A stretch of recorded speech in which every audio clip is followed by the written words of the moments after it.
Welcome back to Networking Basics and Networking Essentials Part 2.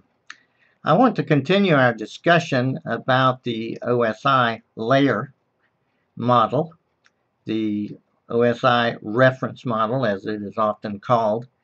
I want to talk about the layers a little more in detail and give you more of a sense of how this reference model maps to the TCP/IP stack of protocols, which we will discuss very soon in the course as well. The first layer at the bottom, starting at the bottom, is the physical layer. And this is the layer in which the actual connectivity takes place from a physical standpoint. We're talking about copper wires and fiber.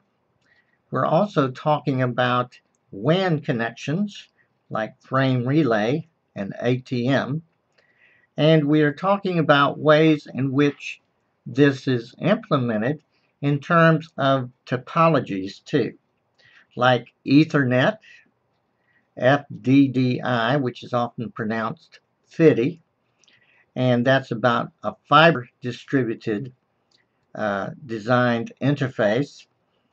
And also we're talking about other ways in which to connect it in terms of the way it looks physically. We're talking about, for example, bus topology, which is simply a group of computers connected by basically one network cable. And it has, sometimes it has a BNC terminator on the end of it to terminate the signals with. We also have star topology, where we have a hub in the middle, and all of the physical network connections, the Ethernet Cat5e cabling is connected to, and it looks like a star. You have mesh technology, which is not quite as prevalent, but is out there. It certainly is. And you have hybrid technologies where you blend these different types of topologies together into one. And you can have, of course, peer-to-peer networking and things to do with Wi-Fi and virtual LANs and other types of networking connections. So there's a lot here to be said from the standpoint of just pure wiring. We have the bases, for example. You'll hear the term 10 base 5, for example, and 10 base 2, and 10 base T for thicknet. And you also have a thin net, which is another wiring under these bases. So you'll find, if you'll look this up about cabling, you can learn about the different copper wire standards that are in this space. I mentioned fiber optics before. Fiber optics uses glass within the cable to reflect light transmissions, and this can carry much more bandwidth on it, and it can be quite reliable and quite long distance, as long as the cable does not get bent or it doesn't get turned in such a way to twist or break those glass elements inside the wire, the fiber optic cable, I'd say. So the next layer up is the data link layer. And we mentioned before that this is really two layers. You have two sublayers. You have the MAC address, the media access control address, which is labeled and hardwired at the factory in network interface cards that enable addresses to be identified with a physical address. This physical address is very important for locating machines on a LAN. This MAC address, I mentioned before, is a hexadecimal based address. It has all of the digits from 0 through 9, or also containing letters from A through F. And this is base 16, which is hexadecimal. So the 0 through the 9 represents the decimal part of the name hexadecimal, and the A, B, C, D, E, F is the remaining lettered digits for a total of 16 digits, starting with 0 through 9, and then A, B, C, D, E, F. That's 16 total digits in base 16. So if you ever see a number that has a 0x by it, usually noting that this is a hexadecimal number, or you see, say, a little a with a 5, or you see a e with another number, like a 7, you know that you're probably in hexadecimal. It's a pair of numbers. Sometimes you see F together. And you should learn about base 16 and hexadecimal so that you can understand part of what the computer is able to read in terms of notation. It doesn't really read decimal like you and I do. It reads binary, and it can translate hexadecimal and also octets that are in octal, which is another base. That's base 8. Well, these are all the mathematics that you'll get a little bit familiar with as time goes on. The next layer up is the network layer. Now, this layer addresses and routes packets. Now, the layer before this was the data link layer. And the logical link control layer, right above the media access control sublayer, is the layer that makes this logical link between the data link layer and the network layer. So it hands off the bits which have become framed properly, and it begin creating what's called a packet.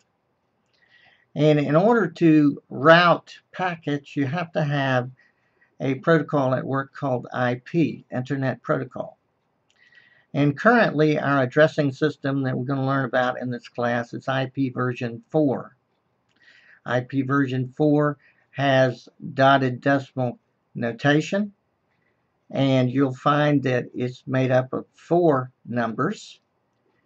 separate numbers, and there are periods between 3 parts of that number.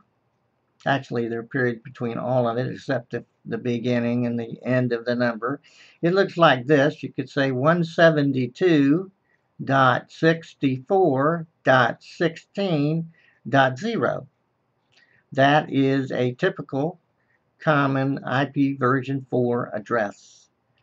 In each one of those spaces where you have a decimal number like 172, the first one, we have 8 bits. And 8 bits can be divided further into 1 byte, and then you have the whole address equivalent to 4 bytes of information. So that's 4 times 8, because there's 8 bits in each byte. And so you have a 32-bit address. So to say that one more time, each section of the address where there's a decimal number, there's 8 bits. And 8 bits is equivalent to 1 byte. So you have 4 bytes of information in the address, and those 4 bytes are equivalent to 4 times 8, 32 total bits. That's the IP version 4 addressing system that we're currently using. However, we are at this moment, even as we speak, migrating and transitioning to an IP version 6 addressing system. And that system has 128 bits in that address. It's a lot longer and it's a lot more secure in many, many ways. And we will learn about that in classes to come. In the network layer, there's not only the IP protocol, there's the protocols dealing with ARP and reverse ARP, ARP, Address Resolution Protocol. That has a lot to do with resolving IP addresses to the physical addresses that we know now as MAC addresses. We will learn about those more when we talk about TCP/IP in detail. The next layer up is the session layer. It is responsible, the next layer up is the transport layer. Excuse me, I shouldn't have said session. Transport layer.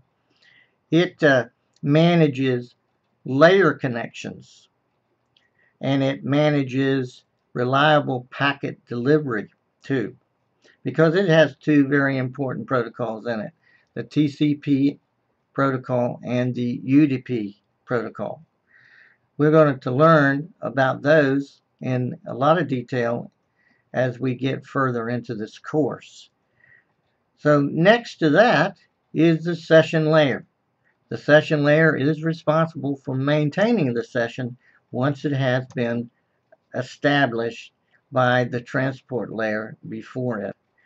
There's also some other protocols here in this layer that you don't often hear about much anymore. For example, you do not hear too much about NetBIOS, but NetBIOS is working in this session layer. There's also something called LDAP, Lightweight Directory Access Protocol. This is the protocol that Microsoft built Active Directory or modeled Active Directory after. It is at work in this layer, the fifth layer. Layer number 6, or the next layer, the presentation layer. The presentation layer will specify the architecture, independent data transfer format, to be technical about it. It will also encode and decode data. It will encrypt and decrypt data, and it will compress data. You literally think of the presentation layer as presenting everything that's finally completed after everything's been read and everything's been found in terms of address and delivery, and everything's been established in terms of session and transport. It literally presents the data to the application layer, where the application layer is going to use lots of protocols that will deal with different kinds of applications, like email, for example, and HTTP, which has to do with your URL, domain name addresses that you type into the browser. These kinds of things are at work in this application layer, and we use these protocols all the time. We do not necessarily realize that we are using them, and they are doing a lot of the hard labor to give us the data that we require and we use in our work and our everyday life. So we're going to look at all of the protocols in the 7th layer, called the application layer. It provides interface to end-user processes, is a good way to describe it. It provides standardized services to all applications that we use. So in essence, we are looking at a very full plate of things when it comes to the OSI reference model and the 7 layers that start with the physical layer and then go to the data link layer, the network layer, and then, of course, the transport layer, the session layer, the presentation layer, and then finally to the application layer. And this process starts at the top and goes to the bottom too in in constructing a packet that gets assembled and disassembled as it goes through these layers, and then winds up as a bit transmission from one machine to the other.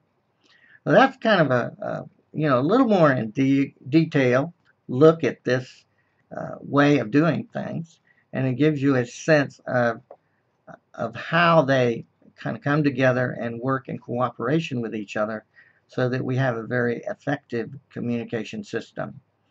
Well, this is the end of Networking Basics, Network Essentials Part 2. If you have any questions regarding this, then certainly send them to me, and I'll be glad to respond in more detail with you to help you to grasp what we've been talking about. I hope this has been pretty clear and yet challenging to you to look deeply into how the computerized system that we have actually communicates. Thanks again for listening, and talk to you again soon.